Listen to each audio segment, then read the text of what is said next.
Yes. We've actually met before, and when we did meet, I asked you what spell you would cast on anyone, and who would that be? And you said you'd go away and think about it and come back to me, and you never did. But now that I've cornered you, I'm going to ask you again. Oh, that's a very good question. You ask me that again at the end, and I'll tell you. Okay, one thing I was interested in is hanging out with all the cast and crew of Harry Potter.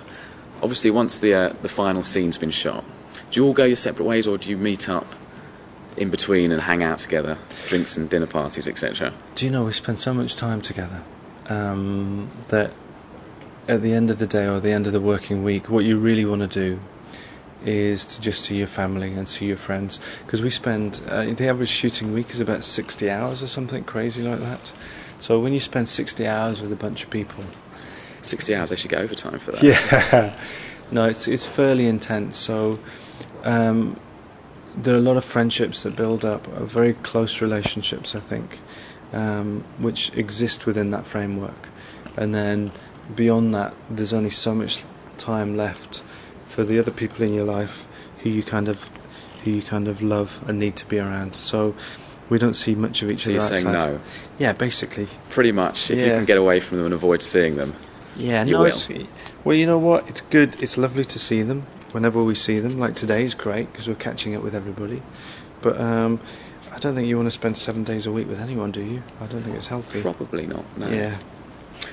When I was outside, I said to someone I'm interviewing, David Yates, and they said, "Oh, who does he play?" And I said, "Oh, he's the director." But my question, if I was the director, I would have given myself a cameo. Have you ever tempted to stick yourself in, create a small part, pop up anywhere? Do you know, I've tried to avoid that as much as possible. And then on Order of the Phoenix, we were in a visual effects screening, because we have these visual effects screenings every day, and my 2 producers said, "Have a look at this," and they'd done this little surprise, and I'm up there on a painting somewhere. And somewhere in the Great Hall? No, it's actually on the marble staircase, and I hadn't done it, but they'd sort of done it as a little gift, because the film had gone so well, and they'd sort of offered it up, and it was, and actually they're in it as well. Actually, if you look in the 3rd film, you can see David Barron, who's one of the producers. So if you look really closely, you can see you guys in the pictures. We've got lots of people. Alfonso Cuarón put his wife in one of the pictures in the 3rd film. And you know, there are 1,000 things to look at in these movies, and that's part of the detail, basically. Okay, before we get back to your spell, which you're still thinking about, who's the coolest person you've met as a result of working on these films? I've met so many cool people, actually. I adore the young cast more than anything.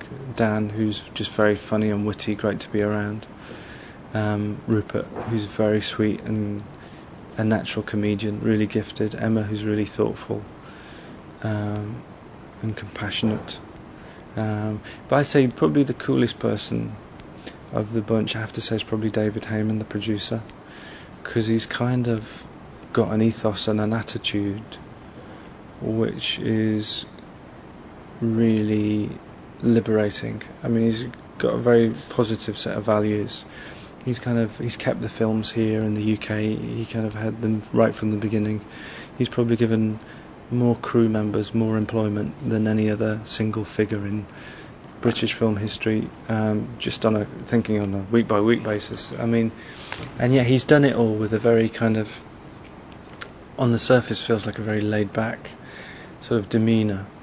He's very smart. He's very cool, actually.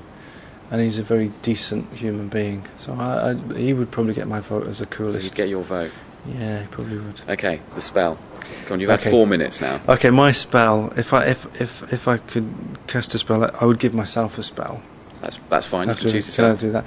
And so you'd cast a spell on yourself? No, I'd cast a spell on the whole press junket process, and that spell would just be to squash the press junket process right down. Instead of a week, or instead of even a day, just to get it all done in about 5 minutes. Well, so we've had about 5 minutes. Yeah, that's good. So that's a good way of ending totality. this. So in answer to that, I'll say thank you very much. That's all right. We'll call that at the end. 5 minutes. Oh, cool. Done and worked. dusted. See, the spell worked. See, the spell worked. Brilliant, man. Excellent. Thank you very much for welcome, talking to us today. No problem.